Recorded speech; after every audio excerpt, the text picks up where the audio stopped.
My Tyson.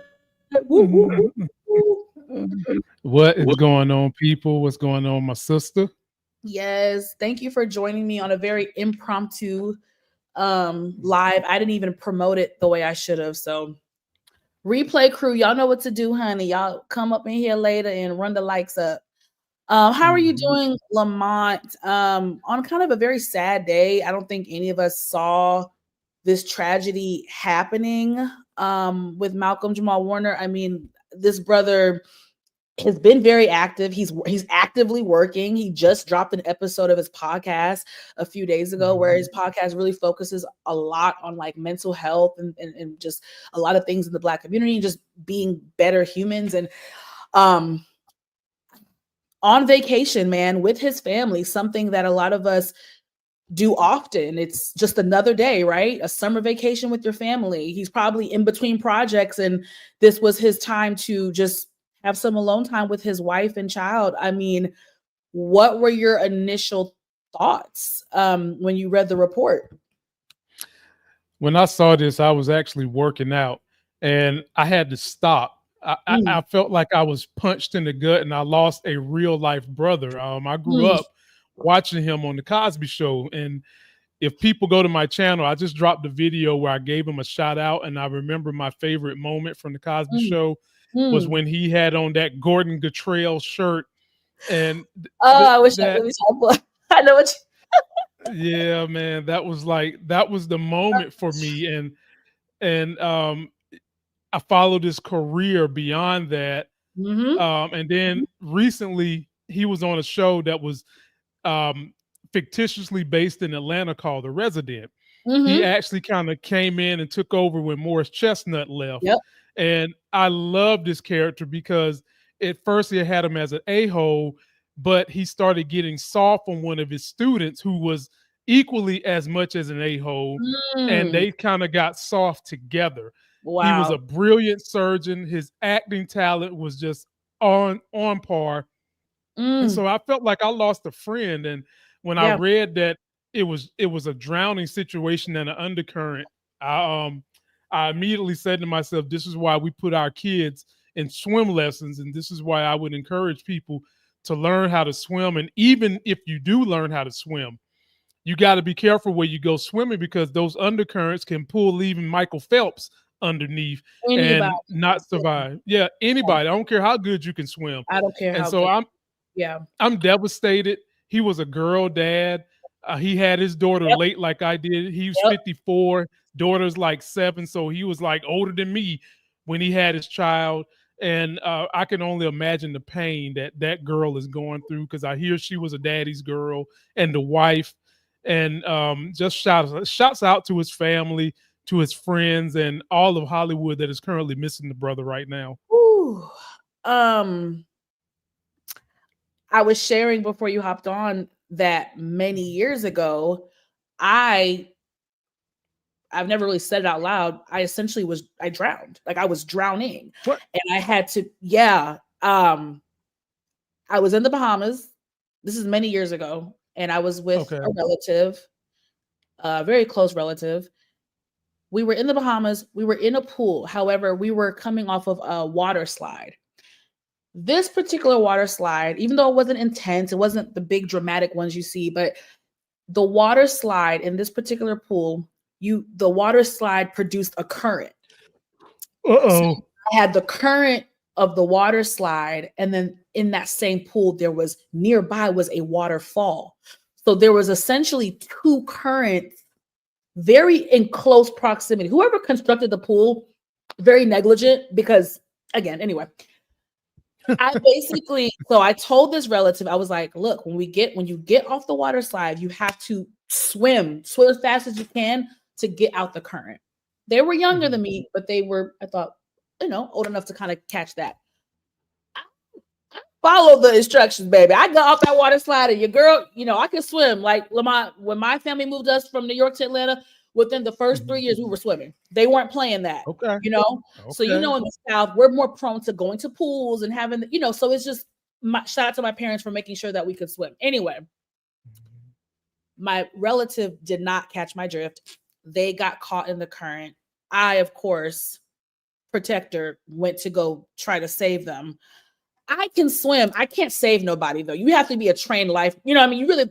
You have to be Right. trained to save someone in the water. You know what I mean? Mm-hmm. And we both were essentially drowning, and a lifeguard had to come and save both of us. And so I can tell you guys from that incident, which was to this date the scariest thing I've ever experienced in my life. Drowning is like a very weird thing, at least in my situation, because it's like, and I'm sure most people can relate who have drowned or drowned. Like, you're very consciously, like, that's the effed up part. You're actually consciously aware. Like, you know you're drowning. Like, Mm-hmm. you know it. Like, it's happening to you. Like, you know you're drowning. Even if you can swim, it's like I said, I can swim, but that current, when I tell you, Lamont, and I had 2 currents, it is so fucking scary. So my heart goes out to like anyone who goes out that way. Like, and that's the end of the road. The same thing happened to Naya Rivera. Remember a few years ago, Naya Rivera from Glee? Oh yeah. She was on the boat Mm-hmm. trying to save her kid. It's a very scary thing. And it breaks my heart because, like I was saying a few minutes ago, Malcolm was probably on a family vacation. The brother's probably in between projects. This is his family time. Lamont, you know, as a working family man, how important it is to try to have those moments with your loved ones, get away. You know, it's just something that was supposed to be so innocent and so just like what we do every day turned into a tragedy. And just on a deeper note, because this is deep, one of the scariest things for me, Lamont, in life, and I'm sure you can relate, is it not like really scary knowing that like we don't know when our time will be up? I know we say that all the time, but I say it humbly because yesterday Malcolm-Jamal Warner woke up and he had no idea that was going to be his last day on earth. And when I'm an empath, so I do think that way when people pass, especially like that, something so tragic and unexpected. And it's humbling. It's very scary. It's very chilling to know, like, it was a regular day for him. You know what I mean? A regular day with his family. And he didn't survive that. And it's just, I don't even really have the words. Tragic. Just straight tragedy. Like, I was shocked when I heard it was drowning, because when I first seen that he died, I'm yeah. thinking to myself, was you doing it? Did you go like Chadwick Boseman? You had a health issue and you didn't tell anybody. And I'm thinking to Right. myself, there's no way, because dude looked great. Yeah. The B-54 dude was a stud. I was like, yes. there was no way he could have been sick. And then when I read that he drowned, my heart sank, because I was just talking to my wife about what's a worse death, being on fire or drowning. Because if you've never had to have water, because it feels like when you're drowning, it feels like your lungs are on fire. And yes, but it can happen quick. I think dying in a fire is the worst way you can go out. I always think of one of the worst. I always go to 9/11, and you have to think those people jumped from out of window. Hand in hand, because that's how intense. That's something that I know it's kind of dark, you guys. I'm sorry, but it's just, that is something that always stay with me. And it's just like, I mean, have you ever been burned by something? I mean, anyway, yeah. Don't get me wrong. Drowning is scary too, because like I said, it happened to me, and you're consciously aware. I'm not gonna lie to you, y'all. It happened really fast. Like, I was about to lose consciousness. And I remember, like, I really do remember the lifeguard came. I saw him, like, he dove in, but I didn't see him jump in the water. I just saw like a figure. You know, lifeguards have the big red. I saw that coming towards me. But when I tell you, I was going out of it. So drowning is scary because you're consciously aware. I am drowning right now. Like, it's very fucking scary. And that was, like I said, guys, I was beating a current, but that was in a pool. Y'all, swimming, I don't care who you are, even if you're Michael Phelps, swimming in the ocean is a different ball game than swimming in a motherfucking swimming pool. I'm telling you, can drown in a pool, but ocean. And even when I go to the beach with my family and friends, I mean, my parents, you know, I got a black mama, so it ain't too much of, all right, now don't go too far. You know, it's just, I never go too far because even at my big ass age, she still to this day is like, okay, y'all, not too far. Like to this day, my mom tells me, don't go too far out there. So it's always been very instilled in me. I don't care if I'm in Jamaica, Bahamas, or Miami. I do not, y'all, when I say I be damn near where the sand is, I get in the water. I love the water, you guys. I'm a Black girl who swims. I love to swim. I love the water. But the ocean is just I've just always known the dangers of the ocean. And I'm just like, oh my God. Like, and now I have so many questions. I'm gonna do research on the resort that he was in, because I think they did release like the area specifically in Costa Rica where he was at. But I'm just curious because certain oceans, they do have a line. I'm sure you've seen it in the water, Lamont, at the in the beaches and stuff. They'll have a line where they're all right now, and sometimes the line goes far out, but it's not obscenely far. Like it's like, all right now, y'all can go deep, but y'all can't go that deep. So I'm just curious, and I know we're talking Costa Rica, so who knows? I just don't know how far he was.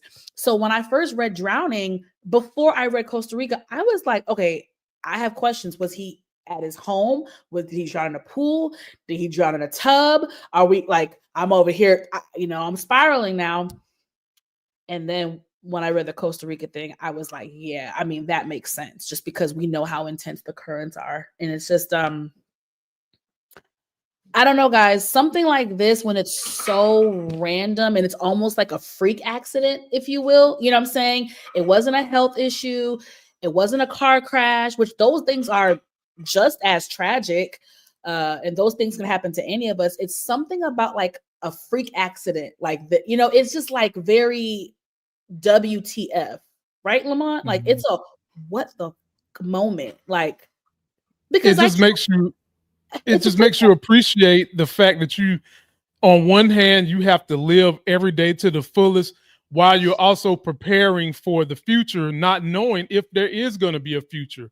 So that's where some financial people, some priests, some therapists, they get in this quagmire with people who's just like, well, tomorrow's not promised. Well, that's the truth. But at the same time, you do have to plan as though tomorrow is promised. There's got to be a balance of tomorrow's not promised, but if tomorrow does come, am I going to be prepared for it? And when you hear the story like this, there is no way anyone plans to go on vacation and think that tomorrow's not coming. When he was probably 25, there's no way, if you were to ask him how did he think he's going to die, he would have never said, I'm going to be drowning while I'm on vacation with my young daughter and my wife. He would have never said that. Asked him that a month ago. I'm going to pull up a clip, and this is hold on, I don't want to be wrong. If it's not 2025, this is from 2024. This is very recent. I think this is actually this year. He did this. Melissa Ford has a podcast. He's talking about his legacy. This is a few months ago, guys. And in the blink of an eye, you never know. You never know. So speaking of legacy, what do you hope that your legacy is going to be? It's a tough question, huh? Yeah. Especially kids help with the legacy question, right? Yeah. I mean, and because I'm 54, I think about that a lot. So it's interesting. I remember my mother said to me one time that Mr. Cosby gave you immortality. Facts. That is very true. Right? So I know on one lane, there's legacy there. But also because my life, those former years were always about life beyond Cosby, right? So I feel like, okay, there's that legacy there. But then because I've had this full life, after that show, there's another lane of legacy that I get to leave. And I'm still working through that.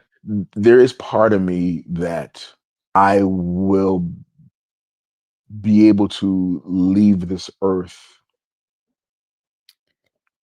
knowing and people knowing that I was a good person. And I talked to my dad I talked to him yesterday, and what he said to me often, people love you, and people are always talking about, your career and your success and all of that. Mhm. He said, but what really makes me the most proud is that you are a good person.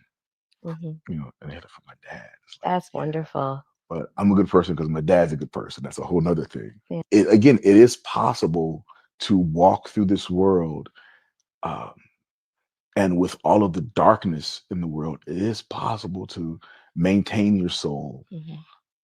and be a good person. It is. It definitely is. Whoo. I'm like holding back tears. He said a mouthful on that one because it's especially as minorities, Black folks, um, Spanish folks, and women, and even women that are minorities. I even put that subgroup. We're living in dark days right now, and to try to be a good person, considering the way the leadership is in this country and the way they have allowed people to act like hate is a winner, it's hard to get up and smile every day. It really is. And to still have him wake up and be a good person. And one legacy that he has left that he didn't even mention is that daughter. That 7-year-old daughter, God Um, bless her, because I know she's paining right now, but yeah, she's going through her mind every moment they yeah, spent together. yeah. Every moment that she could climb on her daddy's back. And you Right. can cool believe she is going to live her life trying to be the legacy that she thought her daddy would hope for her to be. Whatever that is, she's going to do that. And it bothers me to see a girl dad who's that active in the life And very young. And very young. get And cut his so and his quick. and his wife. I mean, For sure the wife, I but mean, it's the only both. reason. Because as a spouse, you're not thinking in a blink of an eye, I'm about to do this shit on my own. That's like a whole nother Mhm. it's I'm not comparing pain, it's just it's a different pain. It's It's a just a different different pain. um It's a different pain, and I just wonder. I shocking. hope that whole family has the tools in place to. Um, I don't even want to say cope. I want to say the tools in place to help them deal with the type of Right. mental angst they're going to be having over the next couple of weeks. Correct.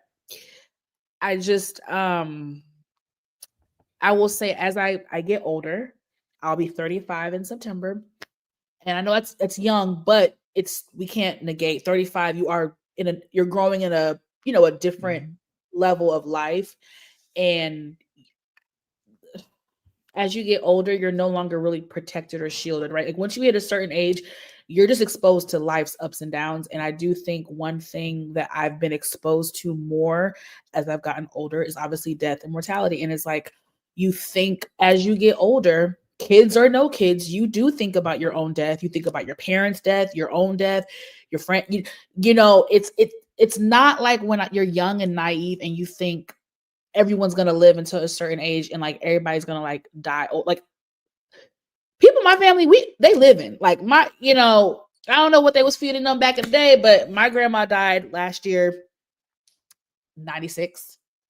My grandfather died 2018, 88. My Wow. aunt just passed away this year, 93. Like it's just so when you get older now and you're losing people like my age or like in the age, it's just like you start to think about your own mortality. And I know we say it all the time, y'all. I know it sounds cliche, but like literally none of us, I mean, anything could happen to us at any time, at any moment, at any Mhm. day, which I find to be very scary. It also is humbling. And there's something beautiful about him. And there's only a few people that have passed that I've seen interviews where they say this. I'm just mentioning her off the top of my head. Aaliyah. Aaliyah is another person who, in her final, like last year or two, she did an interview with MTV and they asked her about legacy. It's very chilling because it was literally a few months before she died. Very chilling.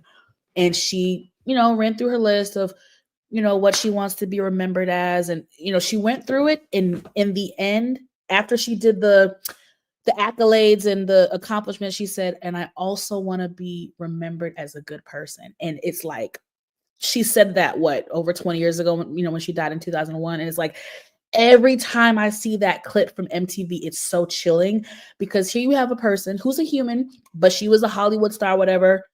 I don't think people realize how big Aaliyah was, and how the girl was signed to be on all the Matrix movies. Like, she was going to be in the Matrix. A lot of people don't know. Aaliyah was the next like Hollywood actress. Like, they were putting her on. And for her to accomplish what she accomplished, and for her to still care about being a good person, that always struck me. And to hear Malcolm say that after everything he's accomplished and his years in Hollywood and all of it, just speaks to the integrity of him as a human. Like, forget the accolades, on a human level. And it's just, I can relate, because I know when my time comes, that's something that matters to me, is that people felt like I was a good person, flaws and all. I want people to be able to say that about me too. And it's like, the fact that he felt that, and he, like, you know what I mean, on a human level, it was like, yeah, no, I want people to know that I'm a good person. Like, I just think there's only so many people in the world who care and like think like that. You know what I'm saying? Like, especially now, like you said, in a time where it is brutal out here. It's a dog eat dog world. People don't care about basic human rights. People don't care about anything. So it was very humbling. It was very touching. And I will say, everyone, especially Black people, because life is so unpredictable, Lamont, I'm sure you can agree, we have to have those uncomfortable conversations with each other as family members. It's actually very ironic. A few weeks ago, I said this to my older sister and my mom. I was like, guys, we got to talk about, like, kind of, I said it casually. I was like, well, at my funeral, I da-da-da. And my little sister was like, oh my God, I don't want to think about that. I was like, I don't want to think about that either. I was like, but we don't know. And then my mom was like, you're right. She was like, you are right. And then my sister chimed in, my older sister, she's like, well, I want to be buried back in New York. My oldest, y'all never met her, but she diehard New Yorker. She's like, y'all better take me back to New York. So it's just, Lamont, you're a family man. You know those conversations are uncomfortable, but you're also a businessman, and I'm sure you got stuff set up.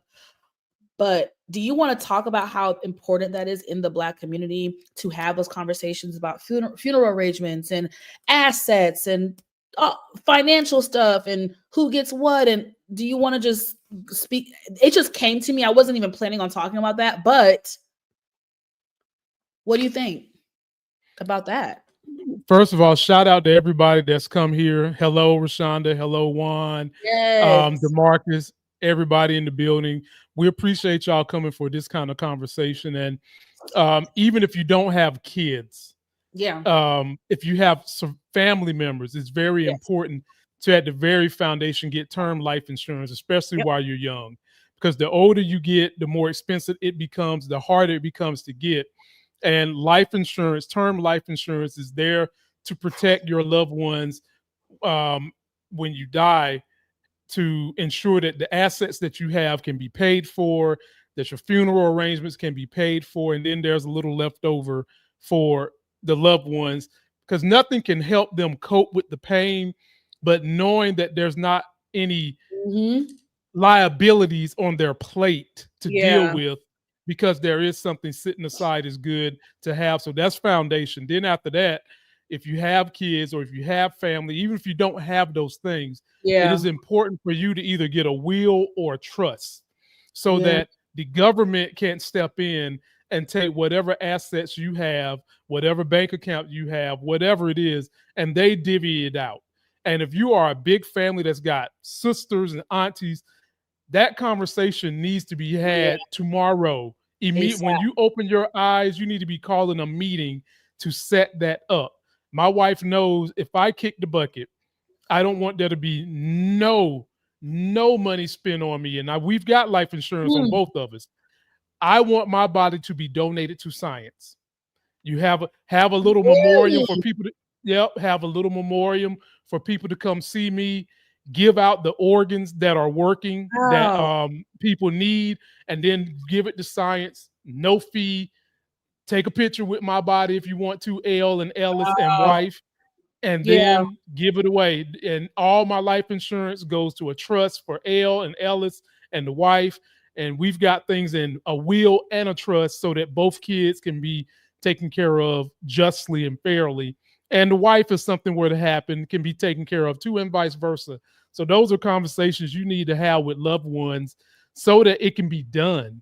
So that when the time comes, there's no scurrying around where people take advantage of you when they know you're at an emotional state. And I hate to just call out Black funeral parlors, Phaedra, but they know good and damn well when you're emotional, they'll come in there and get you to buy the Burrowwood casket. What the hell you need that for?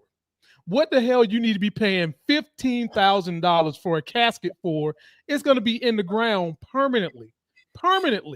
Don't go in debt and then be stressing that, plus stressing the loss of your loved one, because the funeral home is telling you need to send them to the pearly gates in style. No, their soul is going to arrive in style, whether you put them in a box or whether you burn them to ashes. You have to take care of you and create a legacy for them. And it's hard to do that if you start out by burying them in debt. Thank you, Lamont.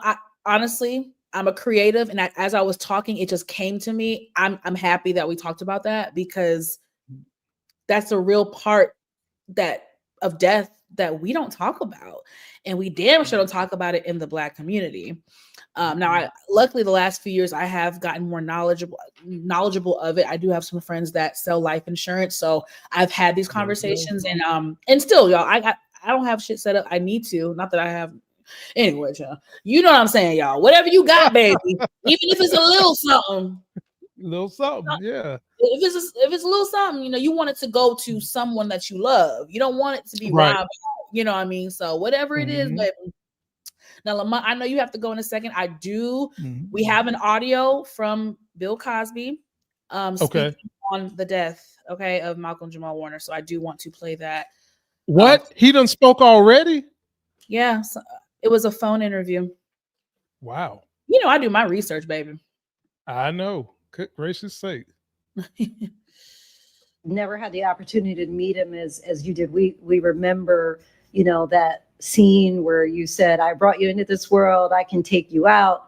Knowing him, how will you remember him? Like innocent, truthful, and he knew when to just walk away from a conversation without being rude. Malcolm did his best.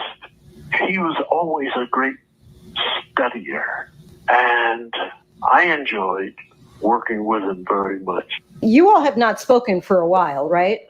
No, that's not true. Malcolm calls here regularly. Okay. And my reputation with him is he doesn't need to talk. He needs to listen. Okay. Well, that's not true at all, but I just have information to give to him in the belief that my Cosby grandfather gave information, and I always thought that that's the kind of grandfather I would be. He was very professional, 54 years old, and always studied, always knew his part. He would have been one of Spencer Tracy's favorite actors. He never bumped into the furniture. He always knew his lines, and he always knew where to go. Most of us never had the opportunity to meet him as you. Wow. Very sad. I think there's another. He said that. Hold on. Hold on. I want to misspeak. I thought I saw something else about something that Cosby said. Regardless of the controversy with Cosby, it's still gotta be just tragic to see someone who he probably looked at as like a son. It's hard to, you're not thinking you're gonna lose this man at 54.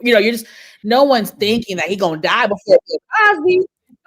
Right. So it's it's tragic. And of course, I know the cast. I'm sure, when someone dies like this, some people speak out right away. I don't think the person I know I probably couldn't. Like, if we're close and you meant something to me, I'm probably still trying to wrap my head around what the freak happened. I know him and Keisha Knight are still pretty close. I think she was on a recent episode of his podcast, literally like a couple months, this year, as of a few months ago. So I know it's shocking. Several people have come out.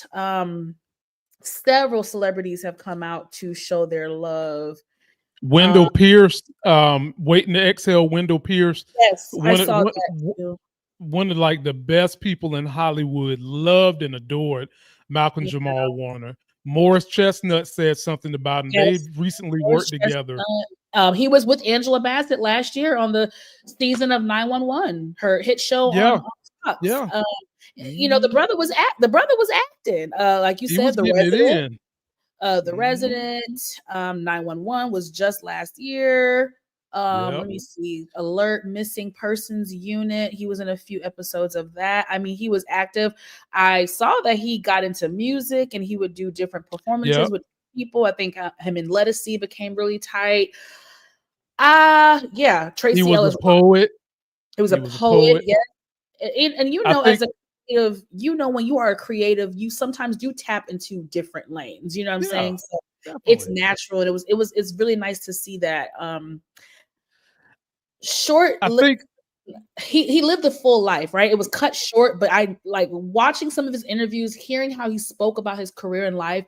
You can tell that he was fulfilled. Like, not that he wanted to end, but you could tell like he enjoyed his journey. Like, he enjoyed his journey in life. And I think that's beautiful. I think that's very beautiful. He got some things accomplished in multiple layers. As he said, he had one legacy secure. Now he was working on the other part of the legacy. And, when you can get to that point, I don't want to say you're ready to die, but you kind of feel like if I kick the bucket, I know I have accomplished enough in life that at the very least people can say he done this and he did it in a kind way, in a giving way, and he did it with a smile. And, I think that's going to be one of the lasting legacies of Malcolm. And I was just having a talk with my homeboy just the other day about how we're getting older. I'm 45. He's like 40-ish, 40, something like that. And we was talking about how a lot of the people we watched when we was kids and teens are older than us and are starting to die. And, it kind of crystallized, we're on deck next. Like over the next 20 years, we're moving into that realm that some of us, me and him, we still feel fairly young. Nicole, we still feel young at heart and, in spirit, but to know we're so close to touching 60s. Like it's so funny you said that. There's another blogger that I listen to, a YouTuber, and he actually said the same thing a few weeks ago. He's 42, 43, and he said the same thing as you. He was like, he had an epiphany. Like, he was like, wait, like, he's like, my friend group, we're entering that stage of like what you just articulated. And I can feel that, but I'm kind of also like perplexed that, younger people are dying. Like, people are dying younger. There are women in their 30s getting breast cancer. Look at Chadwick Boseman. Chadwick Boseman was diagnosed with colon cancer in his 40s. That should have never happened. There's kids, there's teenage boys, athletes dropping down, football practice of heart attack. Like, people are dying younger. And I think I have my whole thing about that, science, medical. We could talk about that another time, but it does humble you. And then it also makes you sad, because it's like, when you think of a life cut so short, like think of a 20-year-old passing.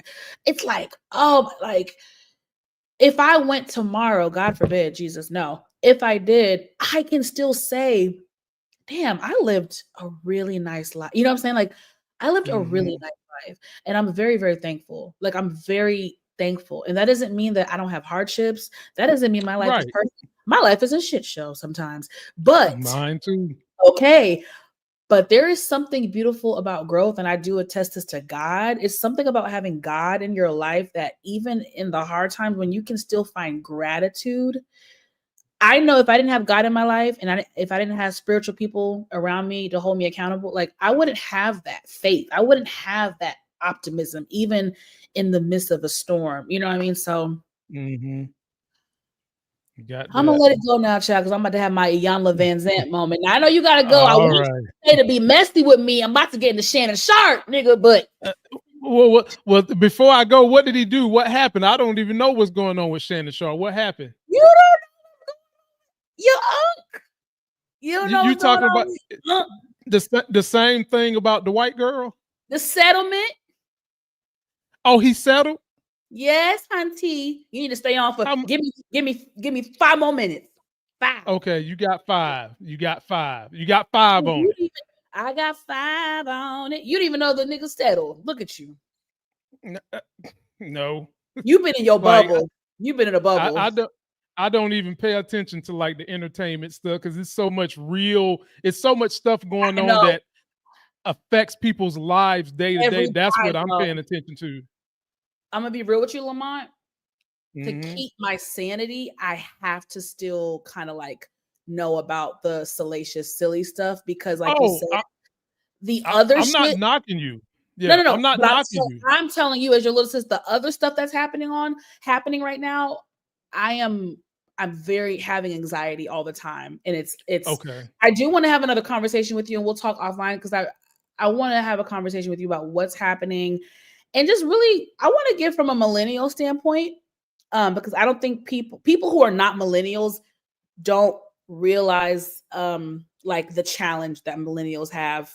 You know, being raised by boomers, right? Being raised in a certain era, in a certain America that we were conditioned to believe was going to exist forever, and seeing it snowball into something that you catch my drift. So yeah, let's talk. But like I said, I have to keep my sanity. And Shannon Sharpe paying this bitch $50 million. What? Yeah, let me pull it up, brother. Yeah, Unc went out bad. Shannon Sharpe and accuser reached settlement in $50 million rate. Now let me see. Did he actually pay her 50 or was the quote? Yeah. Woo! Shannon Sharpe has settled a 50. That's 50, you guys. $50 million RAPE and smexual schmalt lawsuit that was filed against him earlier this year. Tony Busby, the attorney of the woman who filed the lawsuit, confirms to People magazine that he and Sharpe's lawyers have reached a mutually agreed settlement. Both sides acknowledge a long-term, consensual, and tumultuous relationship. After protracted and respectful negotiations, I am pleased to announce that we have reached a mutually agreed upon resolution. Shannon Sharpe's attorney, Lanny Davis, declined to comment. As he should, fucking asshole. And let me tell you, decline. Let me tell you how much this bitch. Can I curse? Yeah, of course. How much this raggedy bitch, and this is why I'm about to go in on all you Shannon Sharpes out there. And Lamont, as a seasoned man, I'm sure you can be frustrated that a mature man like Shannon Sharpe got duped by a 19-year-old white bitch for $50 million. Hold on, let me tell you why I say that. Okay. Less than 24 hours later, the bitch made a statement that said, "I'm retiring from OnlyFans." She made an announcement to her supporters that she is now going to retire from OnlyFans and is going to move on with her life. Of course you're retiring from OnlyFans, bitch. You got $50 million from this mother trucker. Nicole, I'm gonna be honest with you. Let me just keep this thing real with you. Go on. Let me keep this thing real with you. The weakness forever in a day, from the beginning of time to the end of the day, for men is going to always be panty draws. I know. And women like that girl, she is not a good representation of the quality of women, because that same girl that got that money out of him is also the same girl in the gym showing every damn thing she got. But if you're not a rich enough man and you approach her, she's trying to say you're being harassing to her. And she had a consensual relationship with this man, and and still basically said he harassed her and got $50 million out of it. When initially, Nicole, she only wanted like 11 million initially, and the ante got upped to $50 million. All I'm saying is, look, fellas, and I'm guilty of this, you have got to be very, very judicious with the ping. Very judicious. And honestly, probably stick to the sisters, if I can say that. But at the same time, I need these women that come to the gym dressed just like that to stop trying to pretend that everybody is fucking harassing you when you and nobody's saying that you should be touched. Nobody's saying you should be harassed. But you are seeking the attention when you're in there showing your ass. Like, we got to stop this shit now. But Lamont, and yeah, go ahead. I'm sorry. Clearly, that's what she was doing, because not only did Shannon Sharpe meet her in the gym, but this chick had an OnlyFans selling it there too. Rest my case. So a lot of what you said, I agree with. I mean, actually, I agree with most of it. I think I'm changing the messaging, and I'm going to be very real with you, and I hope you can keep it real. I do not have an ounce of sympathy for Shannon Sharpe. He is too effing old. The advice you gave, I think, is brilliant for young men, young teen men in their 20s, men who are not only athletes, men who are going to school to be doctors, attorneys, engineers, IT professionals. It don't matter. Bitches be trying to trick off men who are about it, whether you're an attorney, an IT professional, or a football player. So or a YouTuber. Or you clock it. So Lamont, what you said, you're fucking right. This is the issue I have. Shannon Sharpe is too goddamn old. I'm sorry, Lamont. When you say too old, you mean because the chick was 21, wasn't she? Or was she 19 when they started? 19 when they met. 19. Okay. Do you know what? Listen, I know that these girls now, some of them are looking older than what they are, but this bitch, and I've seen multiple photos of her, she looks young. Like, Lamont, let's keep it a buck. I've seen women who look older than their age, and I do give grace to men who get tricked by women who lie, because now we have the makeup is more advanced.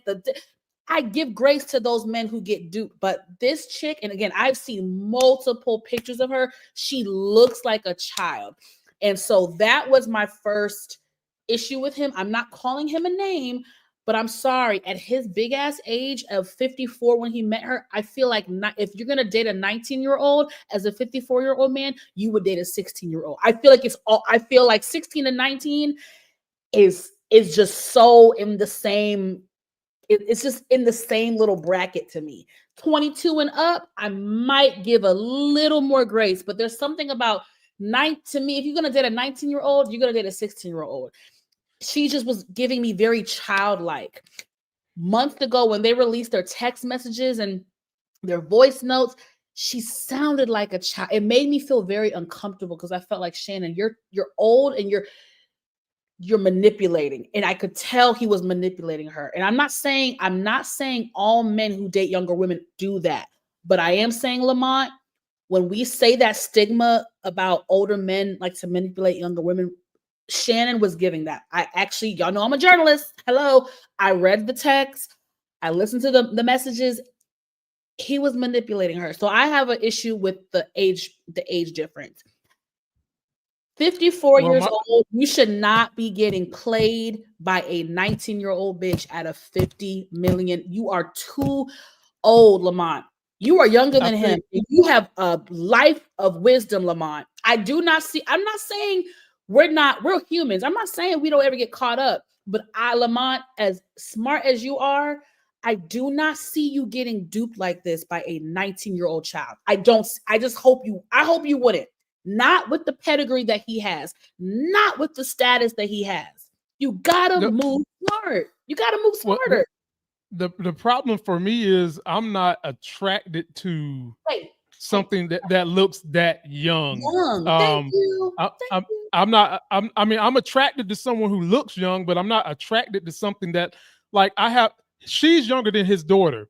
And if my daughter is somewhere like half your age, that's just I don't want to have anything to do with that. But I will say this, in your argument, you have to say it's a two-way street because he got duped and he probably tried to manipulate her, which it sounds like he did, but she manipulated his pocketbooks while she was dating him, while she was letting him choke her out.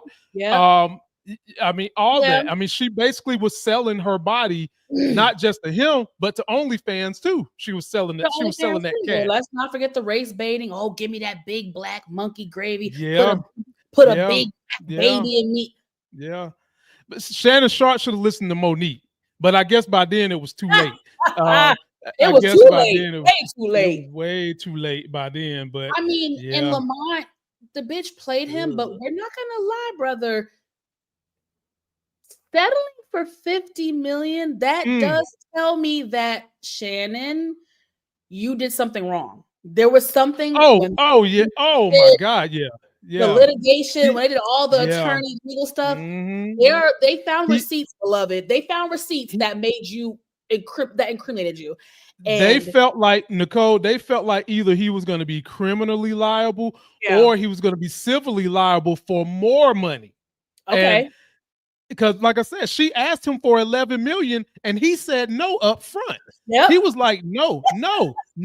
And then I don't know. She must got sex tapes. She must got. She might got him on tape slapping her daddy or something and punching her daddy in the face.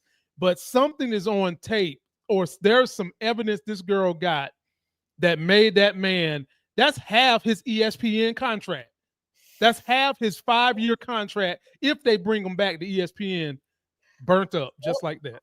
He did say, I think so. After the lawsuit, I guess it was a couple months ago, maybe. After the lawsuit, Sharpe announced that he was electing to step aside temporarily from his ESPN duties. He had stated, I will be devoting this time to my family and responding and dealing with these false and disruptive allegations set against me. I plan to return to ESPN at the start of the NFL preseason. Now, that was quoted before the settlement.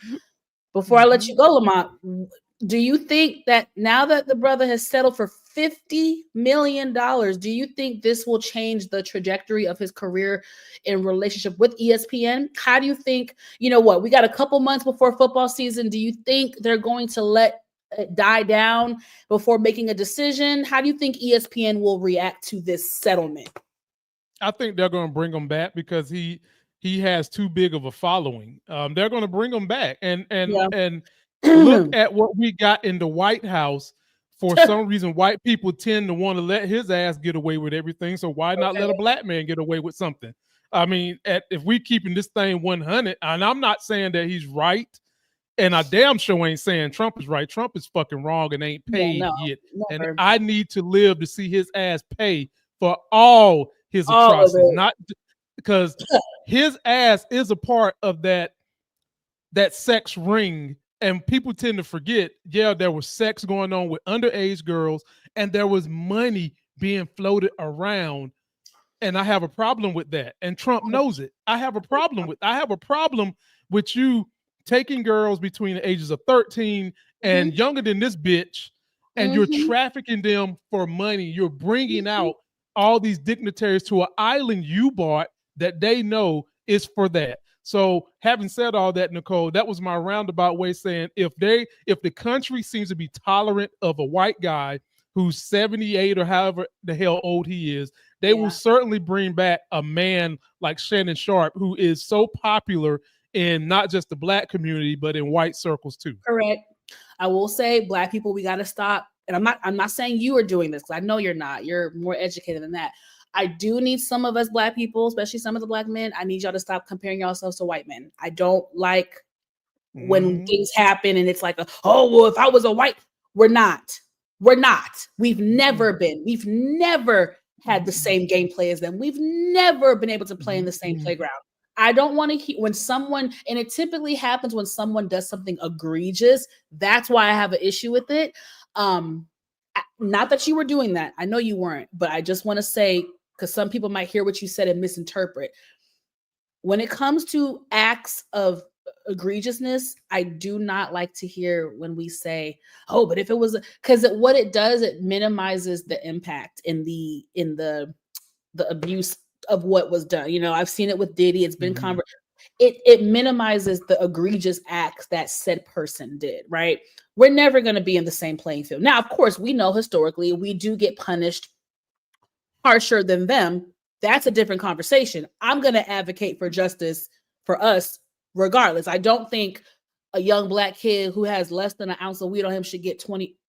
But that's not what I'm saying. But yeah, but Shannon Nicole, Sharpe, that's where those comparisons come from, because at the end of the day, the justice and legal system is not just. And we know good and bad. I mean, for example, if Barack Obama would have said, "Grab him by the pussy," do you think he would have? Never. So it's a legitimate argument, but we've got to fix the turnbuckles that make that type of argument legit. And I'll get out of here on that. Great convo. Y'all like this sister. She does great work. Follow her on IG. Follow her on TikTok too, by the way. Yes, she please. does a good job.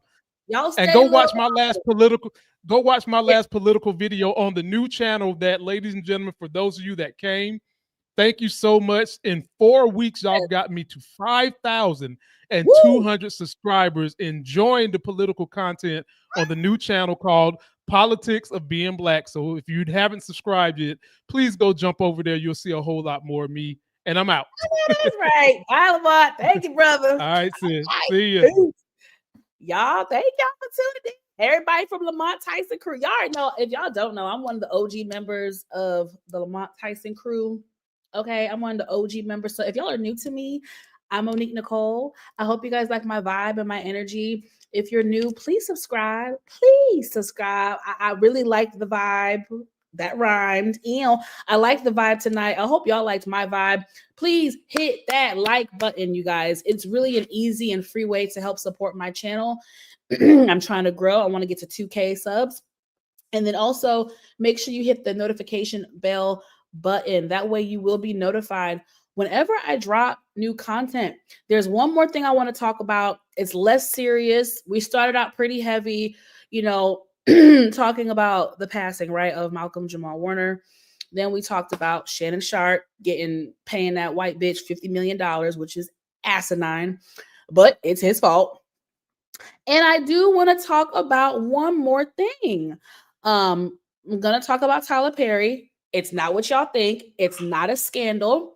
It's actually like a really good conversation just about life, family, and business. And I really want to get y'all's input.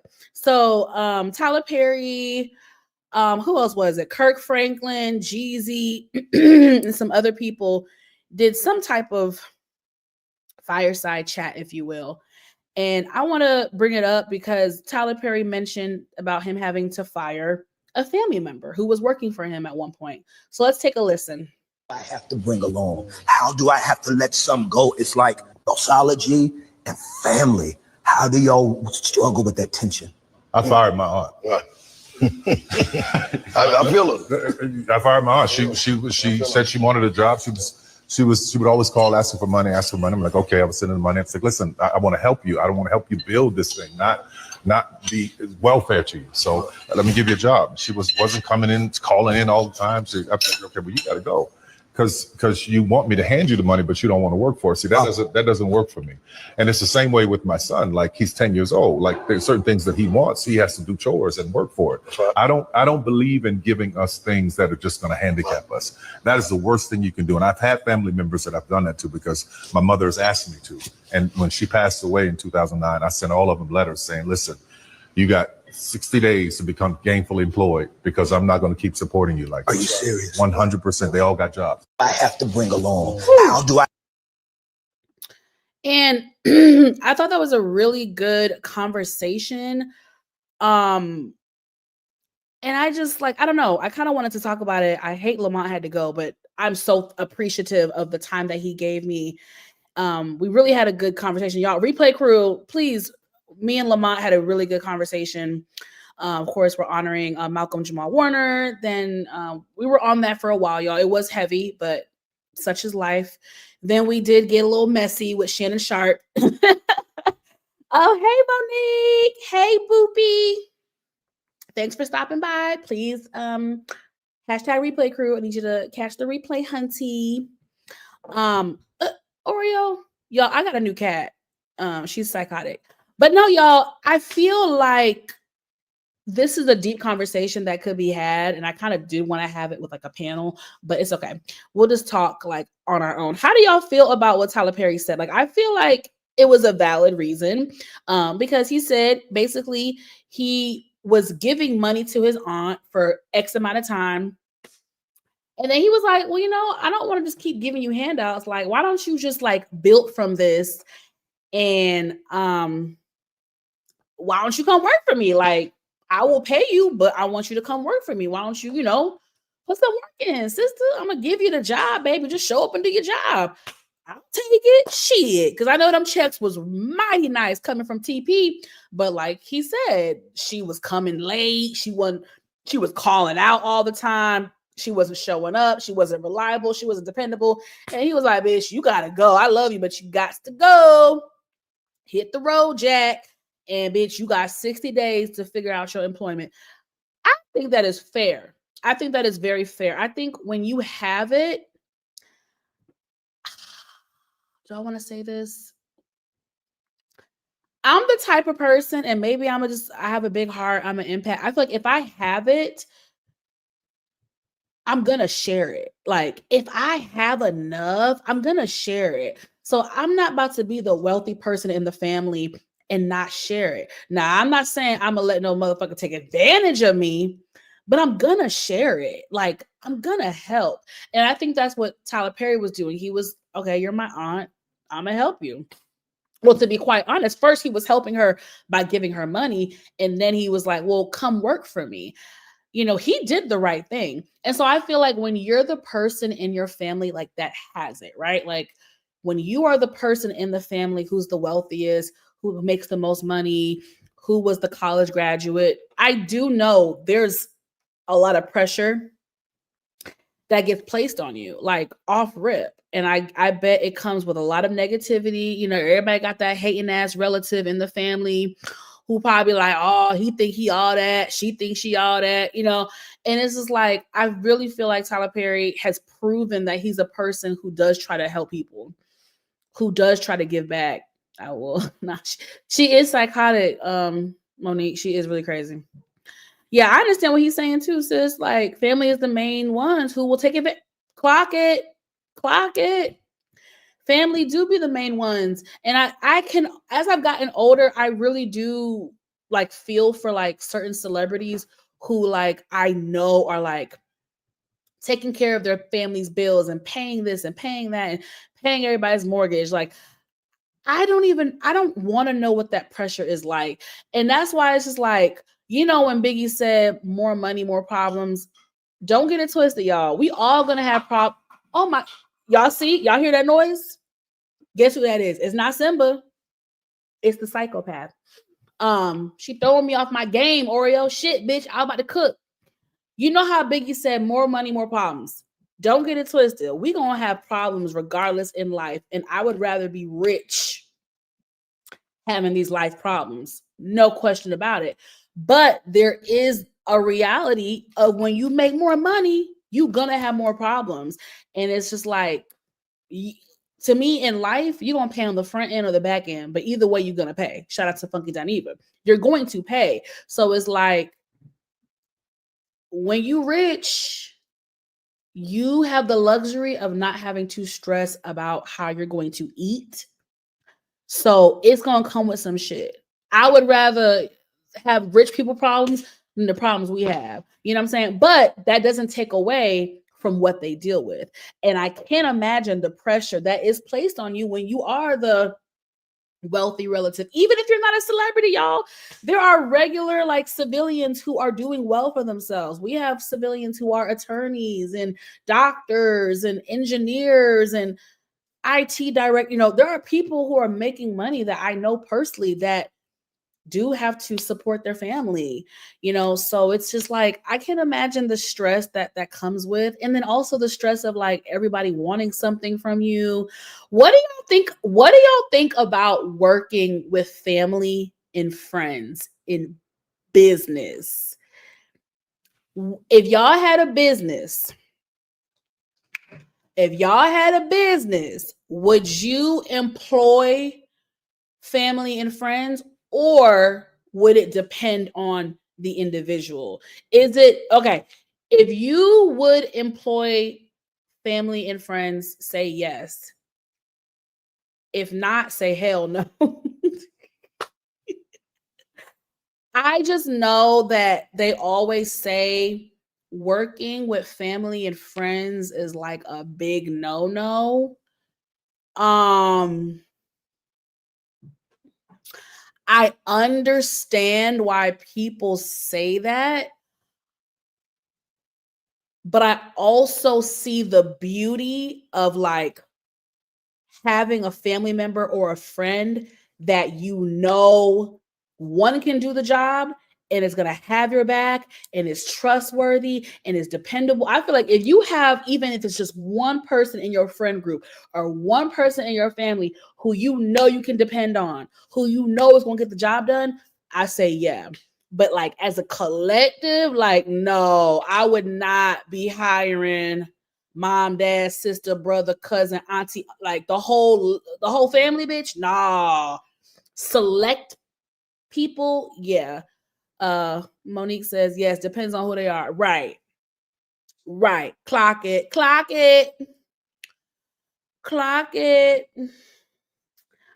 I'm trying to see what some people in the comments are saying. People say family will always be the first to let you down, y'all. Oh, someone say he doesn't even believe in giving his son luxuries. What makes the family think he gonna give them everything? I mean, yeah.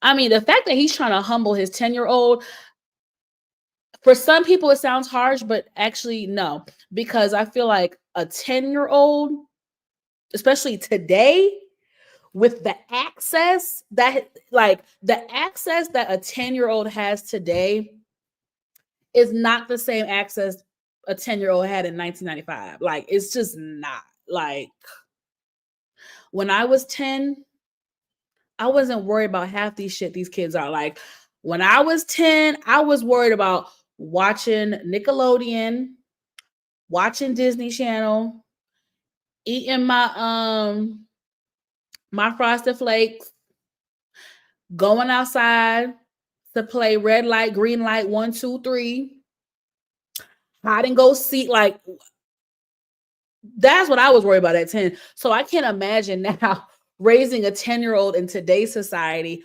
all the exposure they have, all the, social media and the games and the this and the that and the, oh my God, this person has this pair of shoes. And it's not to say we didn't deal with that growing up, but it's just like, it's not the same. So I can see why Tyler Perry's like, yeah, my baby is 10 and he is fucking gonna be humbled.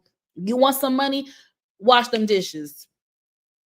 I think it's very important. And I do think someone like Tyler Perry, I hope he does it like gracefully with balance, because I can understand someone like Tyler Perry. I feel like he's going to probably have a trouble. Like, he's going to have to find a good balance, right? Because he came from humble beginnings. He had a very, very, really tough, traumatic childhood, was homeless, adolescent years home. He's been through so much. So of course, even though he's been rich for like 15 years now, TP still obviously has that humbleness in him, and he is never going to forget where he started. So I commend him for raising his child the way he is, but I just want to make sure it's a nice balance, right? I can tell you one thing, baby. His son gonna be a hard worker, baby. But Tyler Perry gonna make sure his son work for everything he got. He ain't gonna let up. That's why I'm like, TP, don't be too hard on the boy. Because for real, on some real shit, imagine being Tyler Perry's child. Do you know the pressure? Do you know the fucking pressure his son's gonna have when he gets older? He's going to have some major shoes to fill. So I really hope, sorry, y'all. You see, I should be a therapist. Look at me. I'm already diving into the psychology of the shit. I'm just saying, I'm sure he's going to be a hard worker. William said, hell no. Well, you said hell no, right? No relatives, no friends. Percy, he said, salute to Lamont. Okay, Percy. I have not met someone named Percy in a long. Percy is such an old school name, like, but I mean that in the best way. Like, I feel like, oh my God, bro, I have not heard of a Percy in like 25 years. That is insane. I love your name. Percy Bedford. You have like a celebrity name. You sound like you somebody famous. TP, watch those child labor laws. Right, bitch. TP go ahead that little nigga writing scripts for him by the age of 15. TP go ahead that little nigga on set. Like, all right, get to work. I'm gonna have you start from the bottom. Like, I already know he gonna have his son start from the bottom. He gonna probably have him come on set. All right, one day I'm gonna have you shadow craft services. This is the craft services department. This is where they get their food. Okay, I'm gonna have you be a entry level producer, not producer. I'm sorry, y'all. Production assistant. You're gonna be a PA. Sometimes you got PA1, PA2. Like, he gonna have his little son work the whole production set. I mean, started from the bottom. I can see it. I can see. Y'all, these cats. Who the fuck told me to get 2 cats? Not 2, but an additional cat. Anyway, y'all know I'm ADD. Hold on. I'm ADD. Hold on. Focus, Monique. Focus. William says they will be the ones to bring you down the most and won't be accountable. Ooh, clock it, William.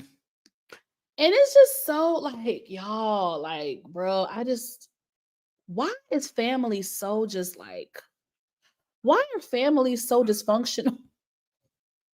God, damn, families can be so fucking dysfunctional. I mean, people are dysfunctional, right?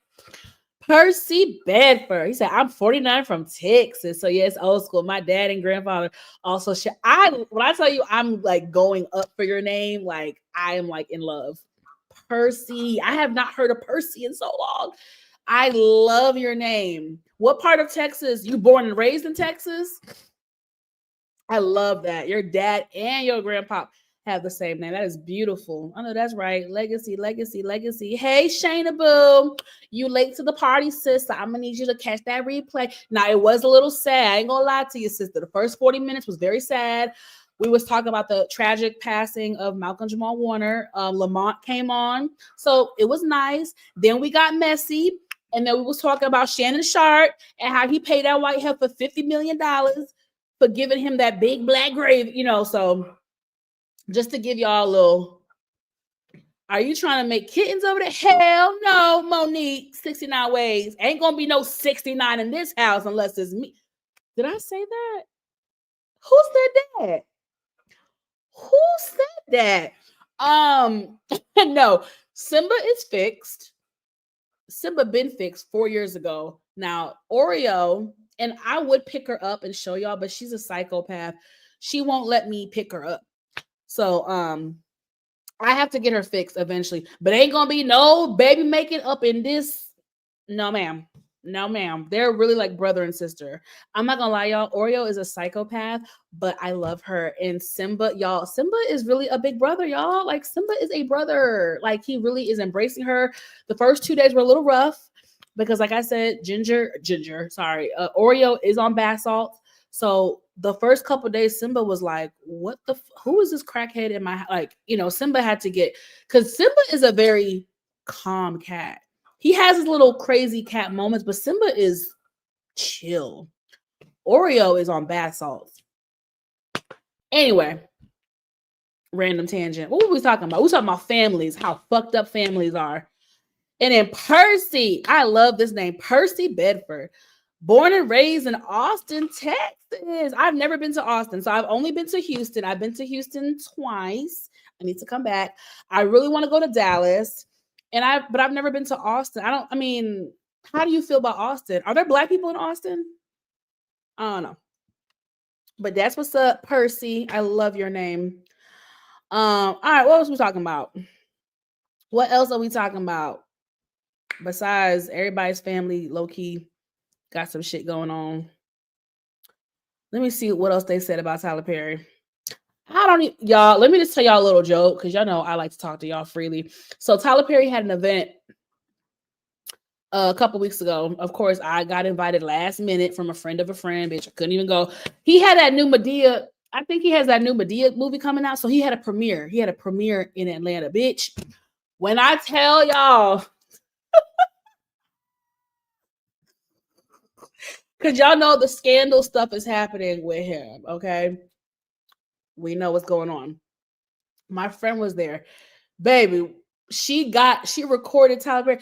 Baby, when I tell you that man, Tyler was like, waved to the media and press and was like, hi, bye, bitch. His publicist got him the fuck out. When I tell you, Tyler Perry did his little 1-2. I think he took a couple photos, but baby, he was doing no interviews, baby. It was no interviews. Photos only. Keep it cute. Hi, thanks for coming. Hope you like the movie. Bye-bye, baby. TP got his ass the fuck out of here, baby. He said, no interviews, bitch, because y'all are not about to get caught me slipping, asking me about no goddamn lawsuit. I'm trying to see if my friend posted it. Like, what? Okay, let's have some real kitchen table talk. What do y'all think gonna happen with Tyler Perry with this white boy? Nothing. It's giving very much so nothing is going to happen. I'm gonna be very honest. The Black community is very loyal to Tyler Perry. Yes, we criticize him, but don't get it twisted. Black people love Tyler Perry. Black people love Tyler Perry. And I just feel like, I'm gonna be honest. I know it's effed up. I don't make the rules. I feel like because it was a white boy, I feel like the public in the Black community, we were already kind of rolling our eyes. Like, we're not about to cancel Tyler Perry for some damn white boy. You know what I'm saying? And then it's just like, on top of that, me not even being biased, because y'all know I pride myself on being an entertainment journalist. Hello, for the past 5 years. Shout out to the Jasmine brand. When I read the messages and all of that, like, yeah, TP was flirting, but I just feel like the dude, the other actor, he wasn't shutting TP down. There was nothing in the text that was really like, I'm uncomfortable, please stop. It was just like, he was kind of going along with it. So I feel like that already creates I feel like if you're going to do a lawsuit of that magnitude against somebody, I feel like there needs to be some type of verbiage or documented proof of you saying, hey, please stop. You're making me feel uncomfortable. Or, hey, I just want to be friends. And I get it. TP is powerful. The other boys probably like, I don't want to like ruffle any feathers. But nigga, you could have just been like, hey, like, I love you, man. I look up to you as like a mentor and a friend, and I really just want to maintain our friendship. Like, I think you're amazing, but I just don't want to cross that line. Simple. I don't know, y'all. I just know Black people, we're not about to give up Tyler Perry off of no, we're just not. Now, that don't mean I don't believe something happened. It's just like, I know how Black people are. I'm sorry. Black people y'all niggas love Tyler Perry. I do too. Y'all see how y'all be talking shit about his stuff, and every time you look up, his shit be number one, right?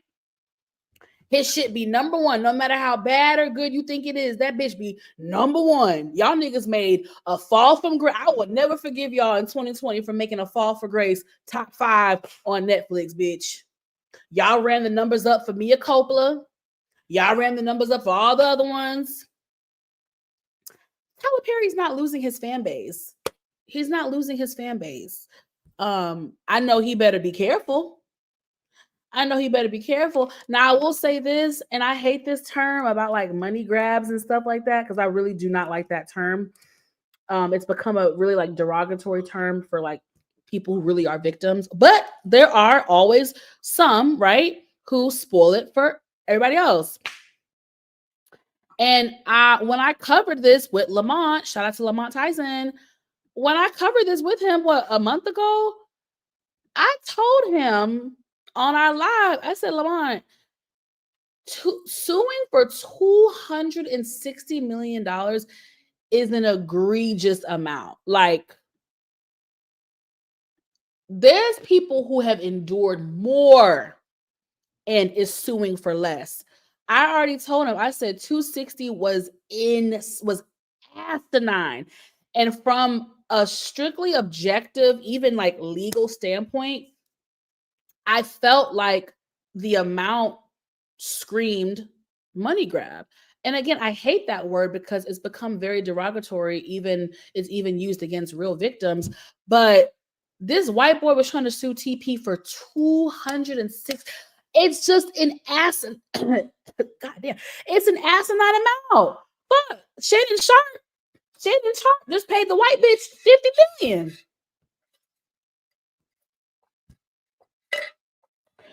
Shannon Sharpe paid that white bitch, the OnlyFans chick, $50 million. And that white boy was asking TP for $260 million. Do you know how fucking crazy that? $260 million. He wasn't even trying to be discreet. Nigga, you couldn't ask for a $5 million, $10 million, 260.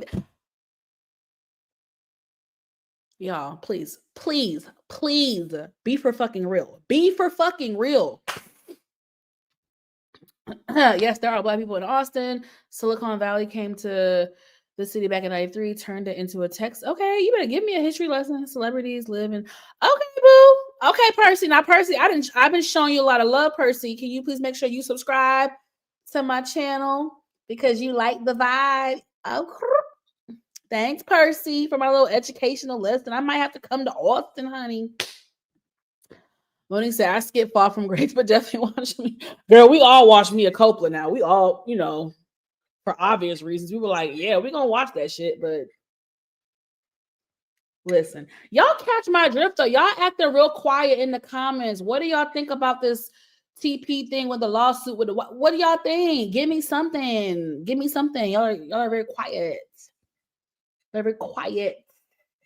I'm about to log off in a minute, y'all. My throat is hurting. I've definitely overused it. Y'all know I'm still recovering. I've been sick for a week. I just got new medication on Saturday. I'm trying to get my life together. It's been a hot ass mess. Anyway, my throat hurts. I think I'm gonna log off. Y'all, I'm behind on so much content because again, I was sick. If y'all missed it, me and some pretty dope YouTubers had a panel interview with the actor Terry Allen, aka Duffy, from BMF. Okay, it was a dope ass interview with a dope ass panel. It was me, it was Shayna, it was PG, Pretty Girl Loves Trap Content, it was Brillo, the Big Review, and it was Tiffany from The Spot Real Talk. So y'all please make sure y'all check that out on the replay if y'all have not already. I need the numbers to run up because the numbers are looking very pathetic and pitiful. I don't know what the fuck going on. I don't know if YouTube is effing with my algorithm. I don't know. They're trying to hold me back, shouting, but the math ain't mathing. So I need y'all to run them numbers up, especially if you watch BMF. You have no reason to not watch my video, bro. This was an interview with Duffy. Okay.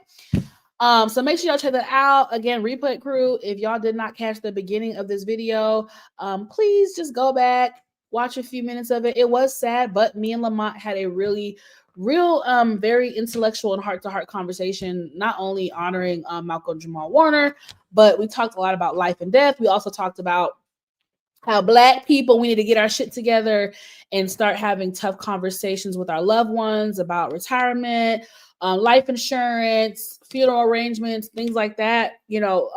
Tomorrow is not promised to any of us. I mean, Malcolm-Jamal Warner literally died in a freak accident. He was literally on vacation with his family, with his wife and daughter. Literally on vacation. It's so chilling. It's just so chilling what happened. Yeah, it was emotional. I cried. Y'all know I always fucking cry. Y'all know I'm an emotional gangster. I was crying, but it was just me and Lamont had a really good conversation. So definitely check that out. And then, like I said, we did get a little messy with Shannon Sharpe. Let me put this nigga on 20. What that bitch say? 20K per cheek. What she say? 15 per cheek? What she say? 20K per cheek, bitch. Your booty cheeks ain't even worth no 20K per cheek, bitch. Shannon, motherfucker. You know what? I want to go so in on fucking Shannon Sharpe. You dumb fucking nigga. You let some 19-year-old Punani trick your ass out of 50 million? The bitch looks like a child. Like, man, there's so many other bad bitches out there that deserve 25K per cheek, and that bitch ain't one. And it's not just because she's white. I have met some way prettier white girls than this. Like 25K per cheek. Bitch. 25K per cheek. Shannon, you too fucking old, nigga. Shannon is supposed to be teaching the young cats, the young NFL players coming up in the game, the young athletes coming up. He's supposed to be teaching them. He's supposed to be educating them. He's supposed to be giving them game. And you let this OnlyFans bitch 25K per cheek. Oh yeah, give me that big black gravy. Give me that big black gravy. I want you to put some big black babies inside. Nigga, what? All for the bitch to accuse you of you know what. And like me and Lamont were saying, from a legal standpoint, please understand, for Shannon to settle for 50 million, I need you guys to understand, when they were doing litigations and stuff, they found some dirt on that nigga. That bitch, that white bitch, she has some receipts, proof, timeline, evidence, everything. She had it. Because it wouldn't have been no fucking 50 mil. He first offered the bitch, no. She first tried to get 11 million out of him. He said no. And that's where these niggas be fucking up. Especially if you were a nigga like Shannon Sharpe. Listen, it's one thing if you are completely innocent and a bitch is trying to take advantage of you. That's different.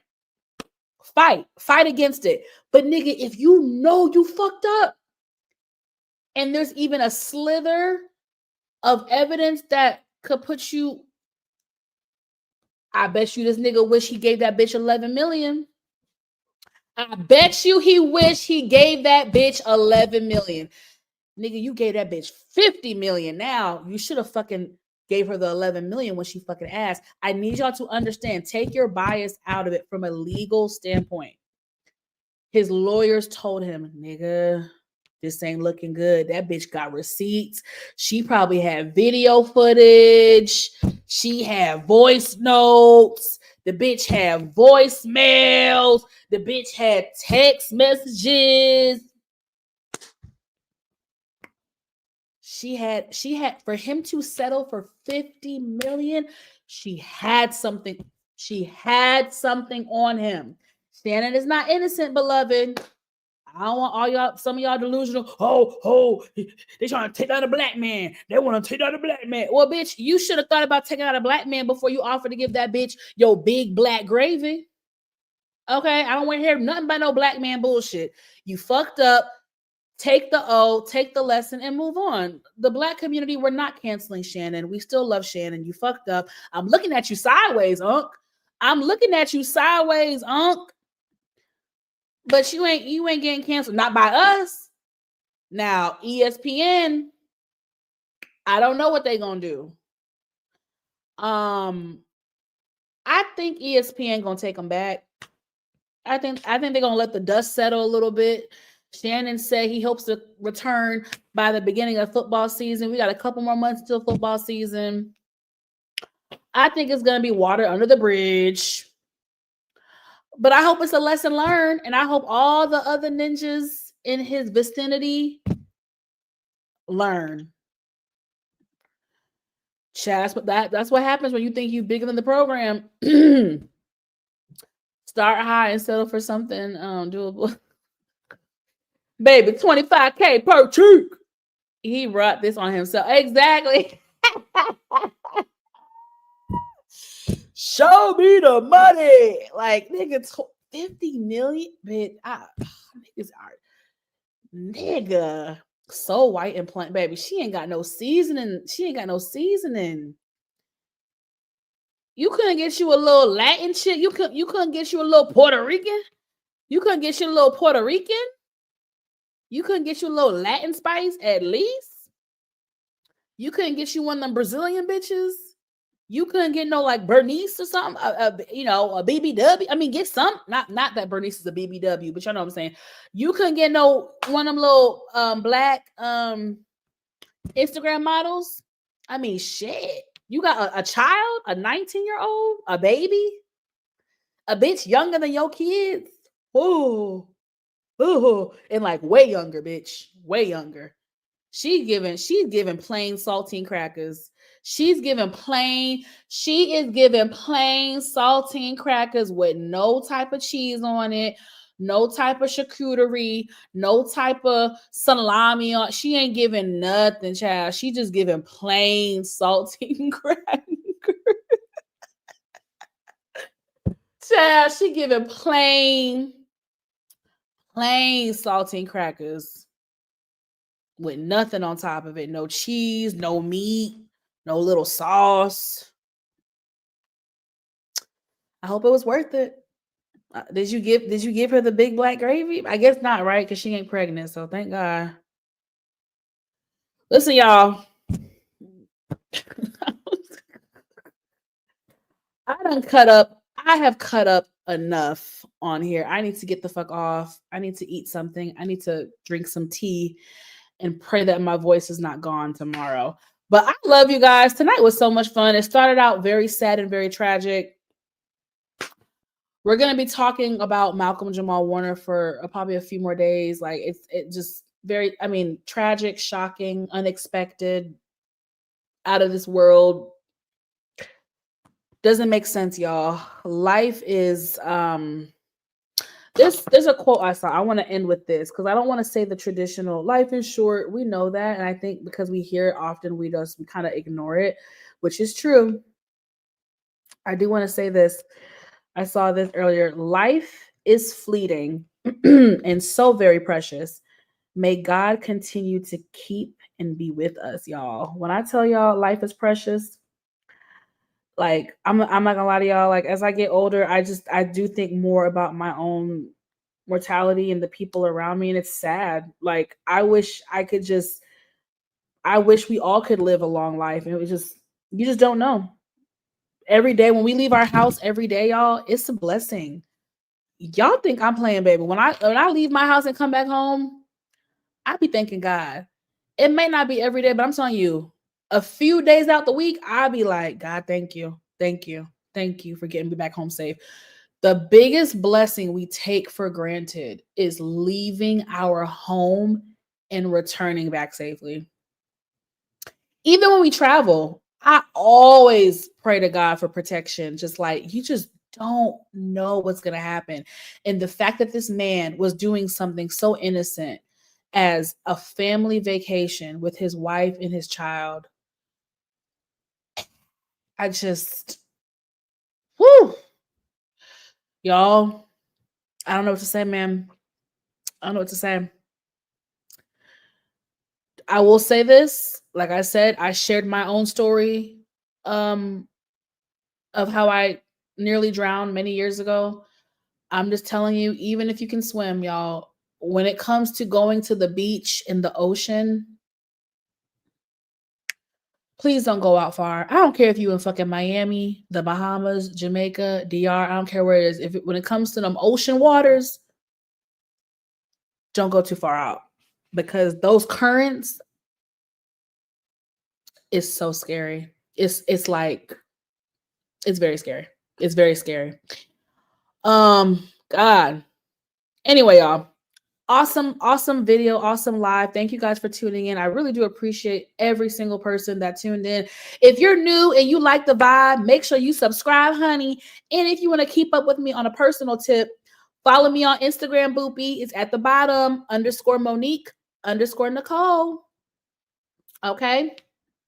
I'll be back this week, probably tomorrow, because I got a lot of shit to talk about. We got to talk about Housewives of Atlanta. I want to do a deep dive on Love Island and how fucking toxic the shit got and how racist the fans are. I got some stuff to talk about, but definitely top of my list this week is Housewives of Atlanta and Love Island.